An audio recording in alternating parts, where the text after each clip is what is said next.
Hi everyone, I'm Celeste and welcome to my channel about cosplaying, tutorials, makeup, and how-tos. Today's video is my cosplay rewind of 2018. So I'm excited to show you what I've learned, what I've made, and my progress.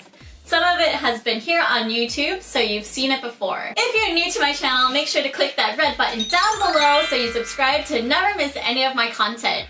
Besides, it's going to be the brand new year and you're going to need costumes for all the events that you're going to go to. Let's not forget, this coming year, I really want to focus on getting costumes out for both men and women. So the first part of the year, I actually did make a sewing vlog review, but that's not really what I want to go over. I only want to go over costumes that I've made and tried, and I want to talk to you about the process. So the first one that I made this year was Mima from Perfect Blue. This one was a very simple process for me to make, and I didn't have a lot of the materials that I would have liked. Like, I didn't have boning, I didn't have interfacing, no lining material. I had to use a lot of the same material to cover that outfit, and honestly, I wish I used less. I did mess up on the back strap. I sewed the straps together, and then I sewed the bows on top. So it's slightly inaccurate by the crisscrossing on the back. It doesn't crisscross. After that, I created Lily from Tekken Tag Tournament. I wore this to J-PopCon and oh my god, I laughed so hard when talking to someone. I busted the shirt open. So I probably need to make an extra safety net so that the top doesn't like bust out. I did retry this like later in December to make sure that I can still wear it. I can still wear it after my surgery. So it pays to have really good and well-made costumes. Like, I know a lot of the costumes that I've made in the past aren't the best, but the ones that are made very meticulously definitely hold up with the test of time and will be able to wear for long periods. Quality over quantity. The next outfit that I created was Cruel Tepes. Cruel Tepes has been a dream costume of mine for a long time. I watched Owari no Seraph like ages ago and I still love that costume. The downfall with this costume is that my wig wasn't styled the way I wanted it to. It was still too curly for my own liking, and a lot of the reference material shows that she either has long hair with 2 pigtails or like 3 pigtails, and I don't like when references aren't the same. So ultimately I just went with 2 pigtails, and unfortunately they were all really curly. I would like to go back and do a proper photo shoot and video for this costume and show you how I created it. I realize now that I want to take my channel to a point where I want you to be able to create the costumes with me versus me just showing you how I created it. So expect to see more different parts in a small series and playlist versus a one giant video. If you like this idea, make sure to comment down below that you like the idea of different videos per part of making an outfit. This way I know it's better to have multiple videos versus one long video. I created Catwoman's wedding dress. Catwoman's wedding dress was one of the most biggest challenges I've ever faced. And truthfully be told, it's because I did not have enough material at all. If I did not make Lily and Mima, I would have had enough white material to fully cover the Catwoman wedding dress. The downfall with that is I did not have enough lace. So honestly, I wish I had enough fabric for that costume. I would not want to go back and revisit it. I think it's fine how it is. If I were to remake it, I would need a lot more fabric. I'm really proud of how it came out. Following the trend of black costumes, I created Chun-Li's alternate costume from Street Fighter 4. I think this is such a pretty and simple and clean outfit. I definitely wanted to make this for a while, but I realized that my body type didn't make me feel comfortable. And that's played a big role in my life, not having the right shape, not the right sizing. Like, I know that there are ways to make you feel good about your body or cheat it, but honestly, I wanted to pay such a close tribute to that costume. I just like covered my like womanhood. I don't have the shape that she has. Now that I do after surgery, post-op, I definitely want to go back and see how I would feel fixing this costume. I'm just sad that I can't portray it as well as some other woman who's more full-figured. I feel like with that costume, I wasn't confident wearing it out. And now I feel more confident that I will be able to pull it off a lot better.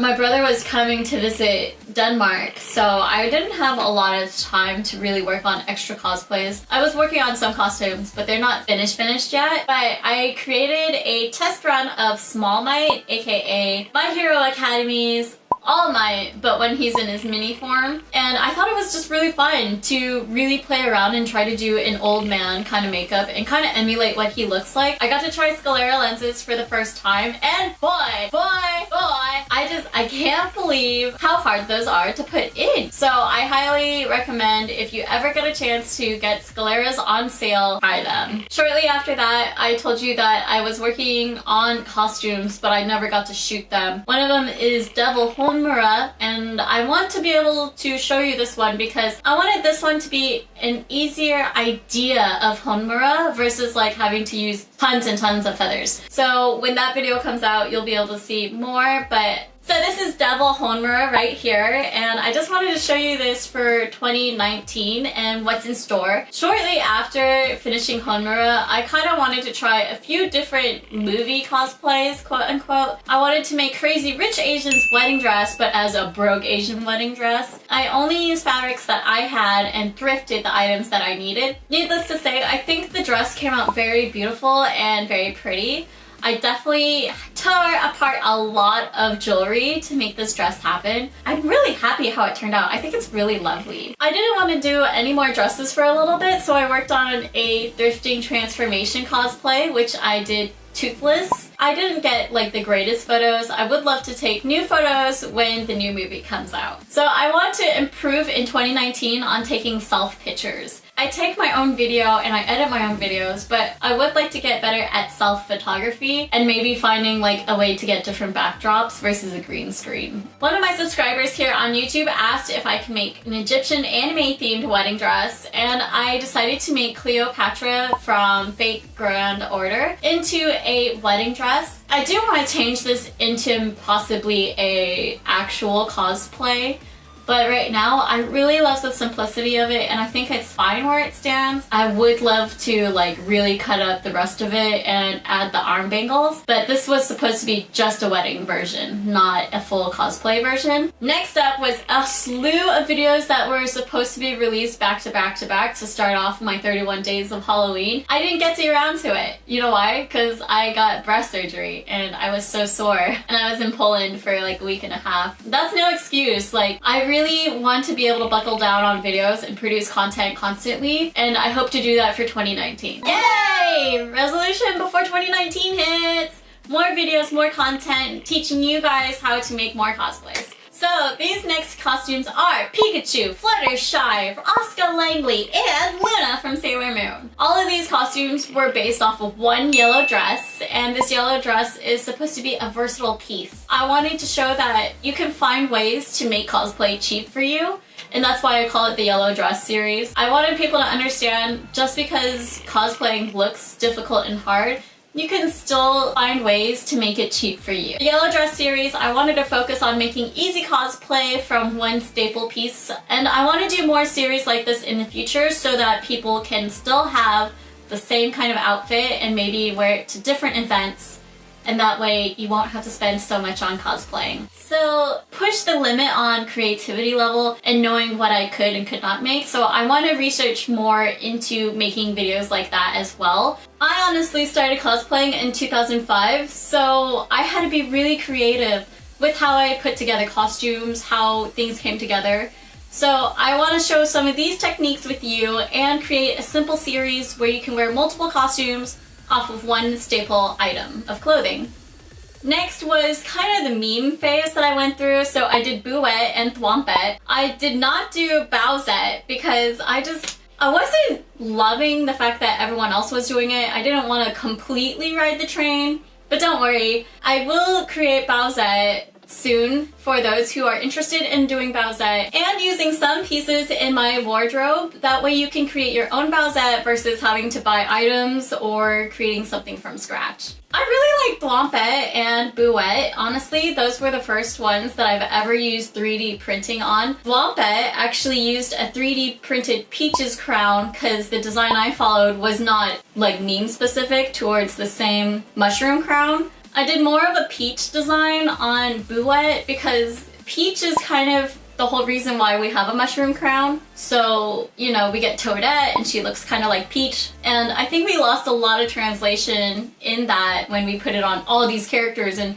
So I wanted to pay more homage to what Boo would look like as a Princess Peach version of Boo. Unfortunately, I did mess up and I didn't put in my sclera lenses. Also, with this, I want to do a more frightening, kind of cute makeup, so expect to see that in the future as well. Next, because Pokemon released Let's Go Pikachu and Let's Go Eevee, I wanted to follow that and make an Eevee cosplay, because I've done a few of the evolutions in the past, my first one being Jolteon, and I really want to revisit all of those. I feel like, truthfully, I feel like those are so mediocre and it's not the greatest thing, so I want to redo it and make really cool costumes for these characters. So I wanted to start off refreshing my Pokemon love by doing a very nice version of Eevee. And the way that I saw Eevee, this concept was basically like Eevee's a young girl and she just into something, like she's excited to explore the world and then experience the change that she needs to become the woman that she needs to be. So I wanted to go for a very cute and simple silhouette, almost Lolita-esque. It is said that Eevee will change itself to adapt to its environment, and that's why Eevee evolves the way it does. So anyways, I created Eevee and I enjoyed that one. It was a quick build, but I would love to go out and take pictures at a mall or a college or something like that and do something fun. But I would like to do a full day shoot there and have maybe 3 other evolutions there as well.